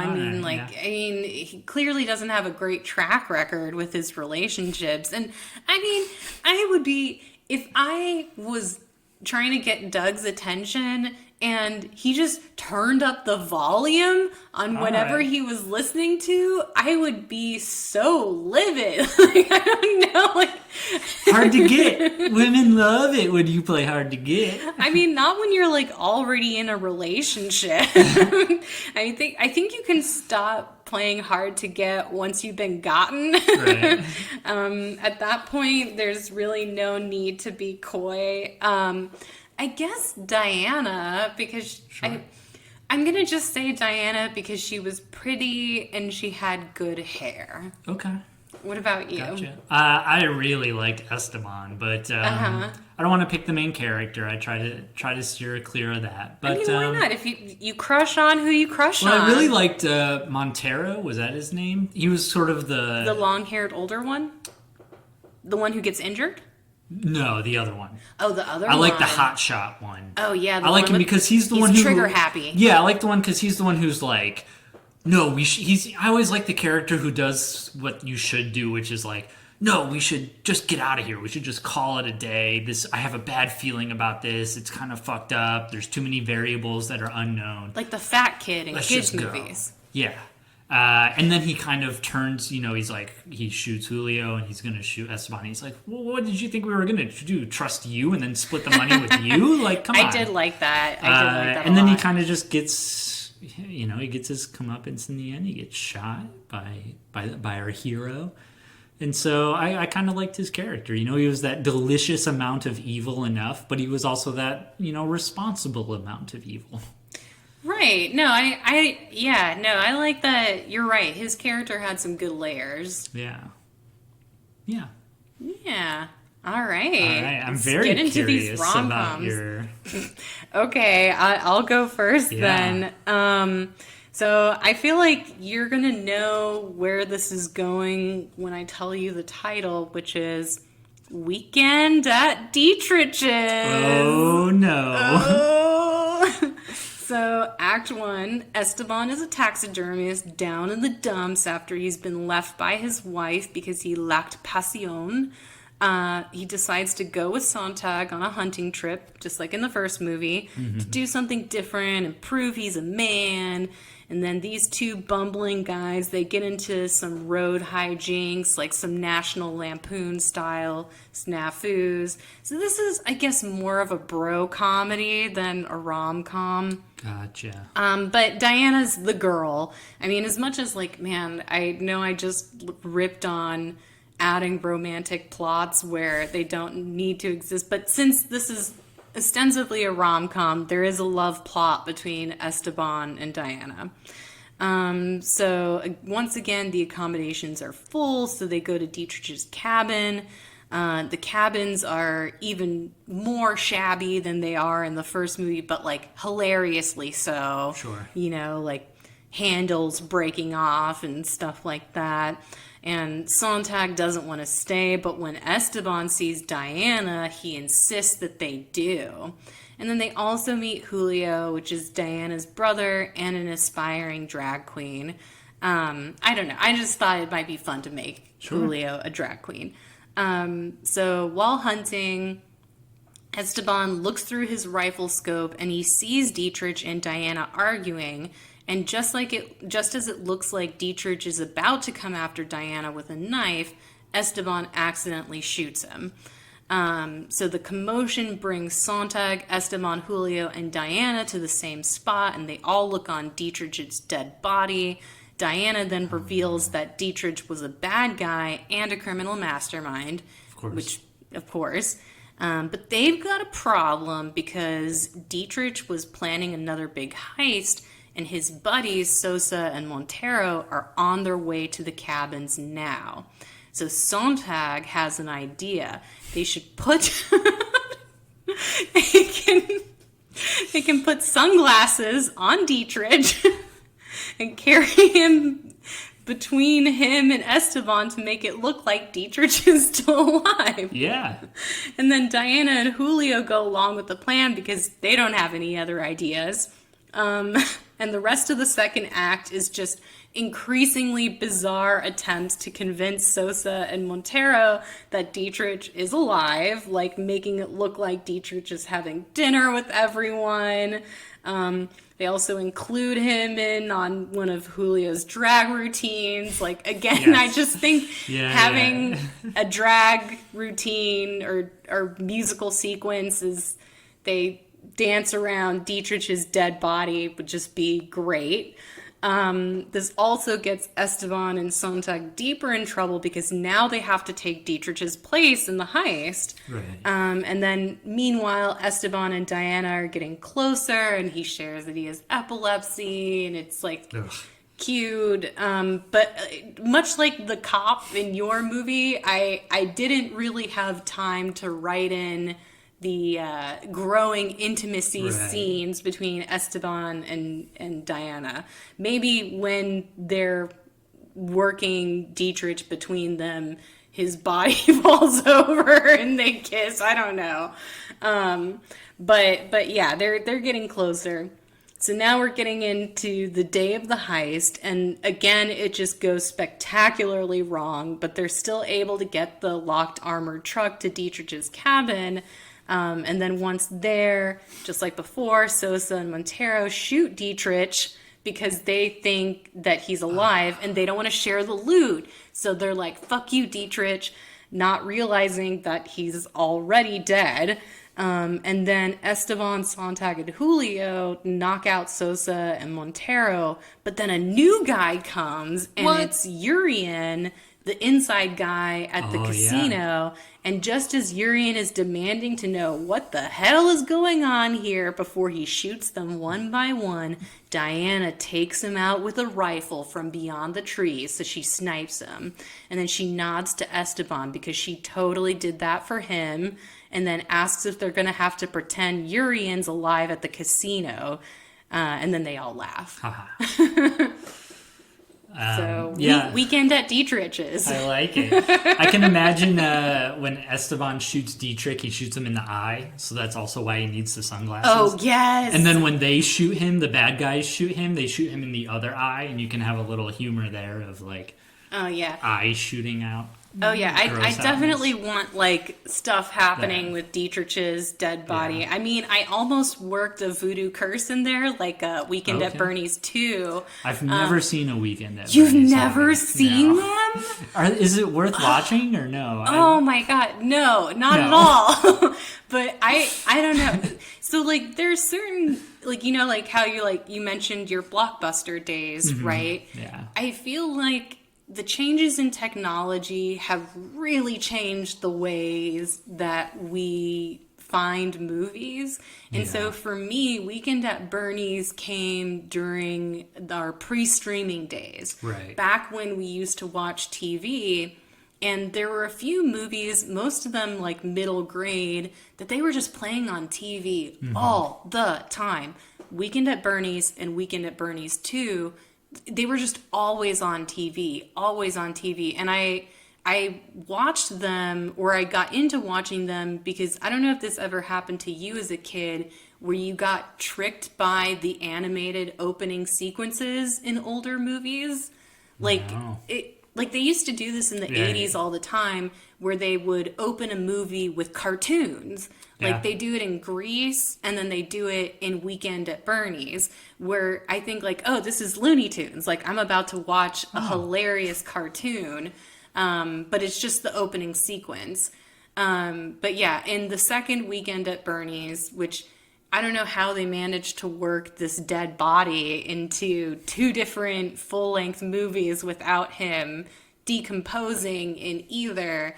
But in the second movie, Bernie, the body, ends up with them in like a tropical resort, and somebody casts a voodoo spell on Bernie's body that makes it so when music starts to play, his dead body starts to dance. I like it. And like the guy who plays Bernie does like this weird like dead body dance. It's I think it's hilarious. It's in poor taste. It's not even really that funny, but it's just, I don't know.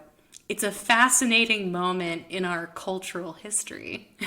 Yeah, I mean, I've never seen a Weekend at Bernie's movie, but of course I'm very familiar with the reference. Yes. And with the aesthetic and all that, yeah. So it definitely permeated pop culture big time. Mm-hmm. So tell me, where did you go with your remake? Well, I don't really have a title for mine. I couldn't think of a good one. I thought of something like Deja Vu or Nice to Meet You Again, or something like that. Or like, I thought maybe like Meet Cute the Movie or something. Meet Cute the Movie. But I don't have a very clever title or a very good one. But you'll see which movie mine is kind of ripping on, maybe. Okay. Big time. Which is a movie I haven't seen, but another movie I'm very familiar with. But Diana and her fiance, I didn't give the fiance a name. Ooh, Diana's the protagonist in this version? Yep. Nice. Diana and her fiance have it all. A nice house, a good job, and each other. So very much like my other movie, starting out with a character who has it all. I like that you like to write successful women. But then one day, Diana gets hit by an armored truck that's like involved in a police chase. And she suffers a brain injury. So she doesn't remember her fiance, and he has to quote unquote win her back. Oh, okay. But there's a slight problem. Diana now suffers epileptic seizures, and every time she has one, she adopts a different persona. Oh, whoa. What? So I have like this movie I thought of like Kate McKinnon or something. Someone who can be very wacky and like play all these different types of people. I love Kate McKinnon. So I don't have like a very thought out plot, but I just have these gimmicks that I can get through. The very first one that I thought of was maybe like a Sunset Boulevard, kind of like washed up 50s actress who's gone a little crazy. And maybe she's at like a friend's wedding or something, but she's like making it all about her and being a total drama queen. And so, like she's just being crazy. One of her personas could be like an overconfident doctor, and maybe someone at a restaurant. I'm a doctor. Maybe someone at a restaurant is like choking, and she's like, "We have to perform an emergency tracheotomy," and they're like, "Can't we just do the Heimlich?" And she's like, "No." There's like a mob boss persona, maybe like a Russian mob boss. We can throw a lot of accents in there. And so maybe she's at like a work client meeting, and she like goes into the meeting as this mob boss, and she has to like do this negotiation. I love it. She's super tough. Like maybe normally she might be a little bit more reserved, but now she's like super tough and she's negotiating, and it takes everyone aback, but she also like this is perfect for Kate McKinnon. I know. One of her things is like maybe she's a stunt car driver, and then she gets involved where like a policeman comes and has to commandeer her car, but she's like, get in, I'll drive. And she's involved in this police chase, but she's not a very good driver, so it's like very wacky. And the policeman's like, what do you do for a living? She's like, I'm a stunt driver, but she clearly has no idea what she's doing. And then one is maybe like a Southern cowboy thing, where she has this like Southern drawl and she's very confident and has to like, flirt with her fiance or whatever. But then basically her, because in the rom-coms you always have to have the big breakup. So the fiance and Diana get into a fight while she maybe like adopts this more royalty type persona where she's like, I don't need you. And he's like, fine, I give up. If you don't need me, then I don't need you either. We had the perfect life. He's taking a lot of shit from all these personalities. I know. And he's like, it's not worth the trouble, whatever. And so he leaves. But then she has a seizure and she turns into a journalist. And she starts looking into her own life and discovering that her fiance was really the love of her life. And so maybe she like writes herself a little note saying like, I've got to get him back, or she like leaves herself a clue. So like, are all the personalities going to work together now? Well, so then she gets into a car to drive to rush to like win him back. But on the way to win him back, rush to the airport. Yes. On the way to win him back, a dog goes into the street and she's got to swerve out of the way of the dog. And then there's a car accident that happens because of the dog. And the dog kind of gets injured, but it's that kind of injury where it's like very, very, very clear that the dog's not in any danger of actually dying. Good. It's like a tire bounces and hits the dog and you hear, arr, but then the dog's just limping. So it's I don't need another rogue. This is good. Yeah. So it's just like, oh no, the dog's just limping, but it's clearly okay. He's just limping and it's fine. But then, so she goes to the hospital and the fiance comes back and is like, oh my God, are you okay? And she's like, she has the memento that she had from when she was the journalist. And she's like, I remember, she's like, I don't remember you, but I remember our love. Something cheesy, something romantic. And they basically hook back up and they go back to their normal life. And they adopt the dog, just like the guy, just like the guy in the Aura kind of takes the dog in. And they live happily ever after. Why didn't that dog give a shit about his murdered owner? Like, you hear about Hachiko and all these loyal dogs who feel sad for their owners, and that dog was just like, I guess you're the new pack leader. His owner probably beat him. Maybe. If he beats the wife, he probably beats the dog. I mean, maybe that's why the dog was killing all those sheep. Right, he took it out on the sheep. I like that a lot. I like the multiple personalities. Yeah, I thought it was a very... it kind of reminded me of 50 First Dates or something, where it's like, you got to reintroduce yourself to your crush every time. But she's acting different every time. Right, but she's makes acting it more different. Fun. Right. It's not just Drew Barrymore. But yeah, I thought like this would definitely be a showcase for a female comedian to really just go all out and have fun. Oh, yeah. No, I think this would be great. Yeah, somebody call Kate McKinnon. For sure. All right. All right. Should we get into Love Bites? Love Bites, yeah. Did you want to go? Sure. First? So I was thinking about other movies I'd seen that have a false identity premise or something like that.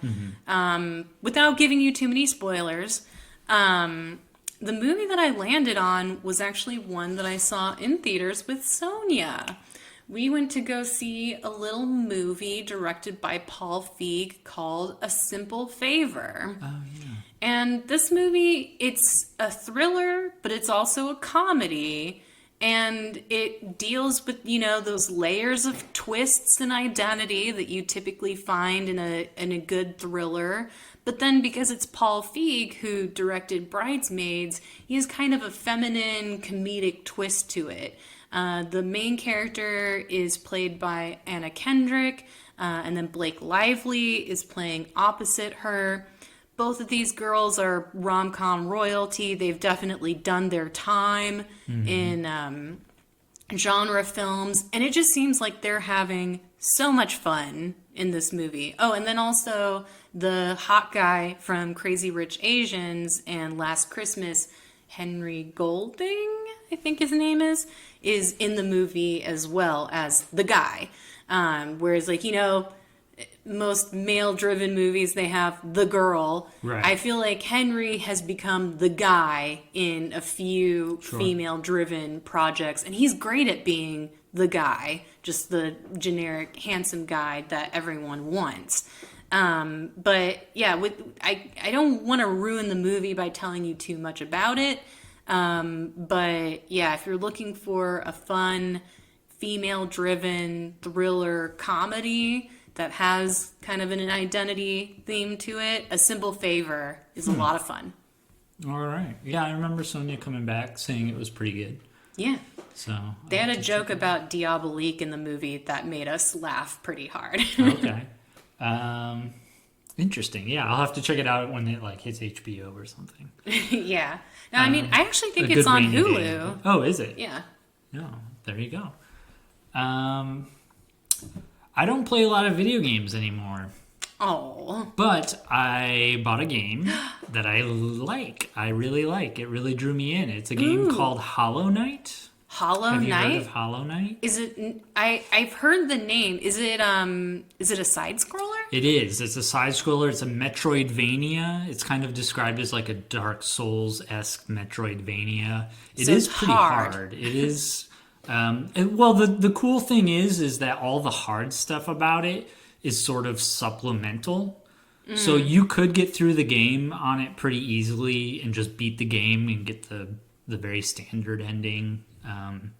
And it's not that hard, but if you want to do all the extra stuff and get the 112% and do all You that gotta other get stuff, it. yeah, then it does provide a lot of crazy hard challenges. But it's one of those things that, like, when you actually get it, you're like, oh yes, I got it. Ooh. So it has a lot of replay value, you think? I think so. I'm still working on it. I'm still working on getting that 112%. It's very big. It's a very big game. The map in this game is huge, and there's a lot of hidden rooms, and it's kind of got that aspect where, like, I have to collect all these heart pieces type things from Zelda, and Collect the tokens. I've gotten through the game now, and I've gotten most of them, but not all of them. But now I just have to basically look up on a guide how to get them, but I don't know which ones on the guide I've already gotten. So it's kind of I've gotten to that kind of tedious point in the game where it's like if I want to hit the 112% because I'm a completionist, then at this point I'm basically just doing the YouTube videos and. I relate to that really Yeah, hard. yeah. Really hard. I feel like you don't know how deep you are into a game until you've been trying to do some menial task for a long time, and then you've gone as far as going on Game Facts or watching Right. YouTube videos or Twitch streams to kind of Just to get it just done. just to get it, and you're like, what? How did my life become this? But that also means that the game is really good and it drew you in. Right. Yeah, the aesthetic is really cool. It's got this like bug aesthetic, and they're all underground. Is it like pixels, and- like sprites? No, everything is hand drawn. Oh, And it's crazy beautiful. The one thing I don't like about it is the lore is very, very, very, very ultra vague. So Okay. there's not like everything is super vague and done in like riddles and ciphers and nothing is spelled out for you. So if you go on YouTube and try to watch anything lore based, it's all speculation.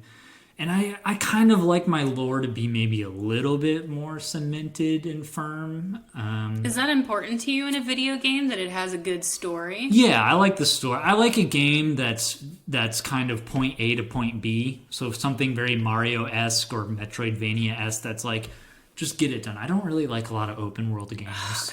Yeah, Because the I just open get world, too distracted. You the know? open world trend has really not been my favorite. The only game that's open world that I ever completed was Horizon Zero Dawn, which is freaking amazing. Like that one really drew me in. But I could spend all day in that world. It was like Avatar, those people who got depressed Oh, yeah. that Pandora isn't real. Like I got depressed because Horizon Zero Dawn isn't real. It's a crazy cool game. But yeah, I'm kind of like Esteban. I want not freedom of choice, but freedom from choice in my video games these days. I just like the challenge of it. I like that kind of overcoming the skill level and getting better as a player. Yeah. I like that. So Hollow Knight was right up my alley. It's a really cool game. It's gotten really popular. Which is nice. It's like a 2-man team that made it. So I think they had a little bit more than 2 people ultimately, but a very, very, very small team made it, and it's freaking huge. It's like a 40-hour game, easy. Oh wow! For a long. Metroidvania, it's very for like long. a side scroller. That's pretty long. So yeah, it's very long, very in depth, very cool, very challenging. Nice little game, Hollow Knight. And it's coming out, there's going to be a sequel to it, or like a prequel or something. I'll have to check that out. So, yeah, and it's on Switch. I know you like the Switch. Ooh, it's on Switch. I got it on Steam, but yeah, gotta go with that Switch. Gotta go with that switchy swoo. All right, well, until next time, we'll do something other than fake identities. Thanks for tuning in. All right. I don't even know what I'm saying anymore. All right. Bye. All right, bye.